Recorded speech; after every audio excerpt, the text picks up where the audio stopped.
mempunyai berbagai kebutuhan yang sama dengan berbagai masalah sosial yang ada pada masa itu. Kenyataannya, seseorang tidak bisa berpura-pura, tetapi sesungguhnya di bagian yang paling dalam, semua orang dengan cara yang sama itu sebenarnya membutuhkan Tuhan.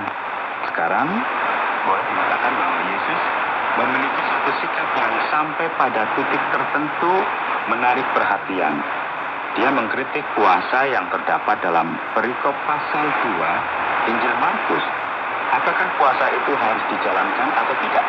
Dan apakah kaitannya dengan menambalkan secari kain yang baru yang disebutkan dalam teks ini? Sangat menarik ini. Benar bahwa Yesus memang mengkritik hal berpuasa di sini. Pertanyaannya adalah, mengapa Yesus mengkritik puasa? Sebenarnya kritikannya itu tidak langsung berkaitan dengan puasa.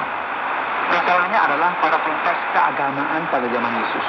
Pada waktu itu, puasa mulai menjadi suatu praktek keagamaan yang tidak mencapai apa yang diinginkan oleh Tuhan. Orang-orang berpuasa itu sekedar tampil dan menunjukkan diri bagi orang lain. Mereka sedang berpuasa. Mereka berpuasa untuk mendapat imbalan dari Tuhan. Ini seumpama mereka sedang tawar-menawar dengan Tuhan. Hal itu menunjukkan sesuatu yang menakutkan. Dan Yesus berkata begini, saya datang untuk membawa kabar baik. Jadi berpuasa, hanya sekedar berpuasa, tidak ada gunanya. Kalian tidak boleh melakukannya dengan cara yang seperti itu.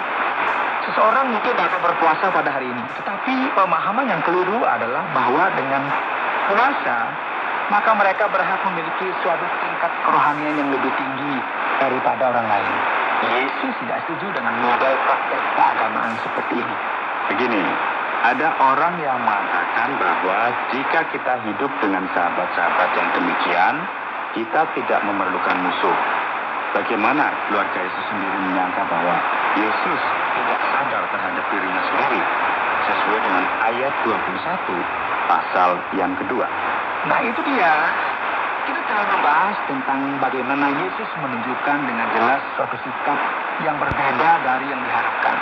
Yesus mencari polemik, baik polemik yang benar-benar polemik, tanpa mengkolikan keluarga.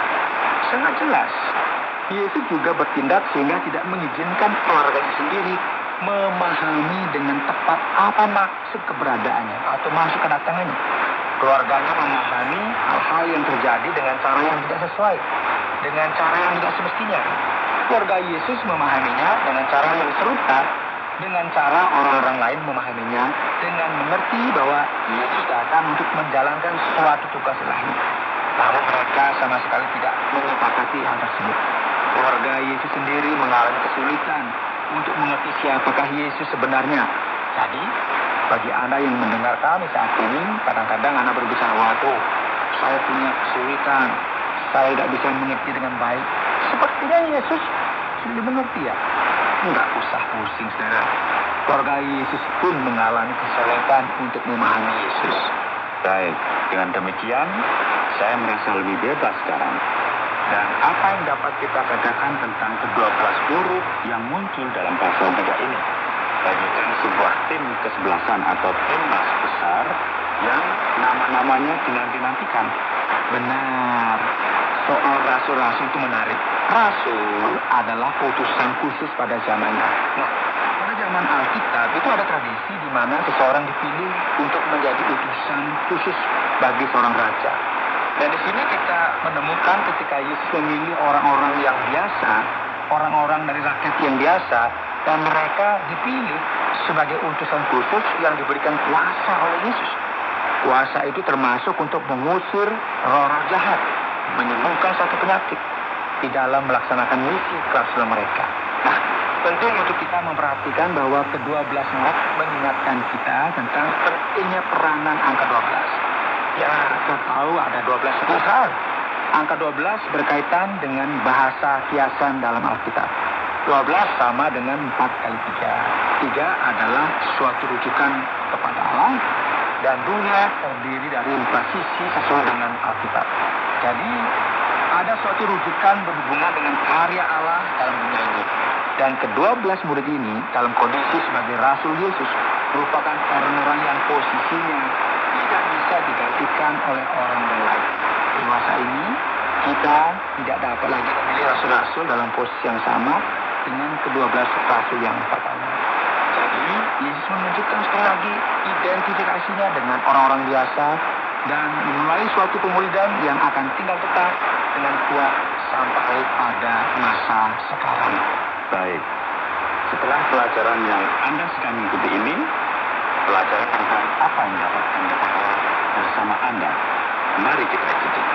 Hari ini dalam program Jalan Imam, Anda telah mempelajari Injil Markus pasal 2 dan 3. Tema hari ini pasti menarik perhatian kita. Kita berbicara dengan polemik yang suci.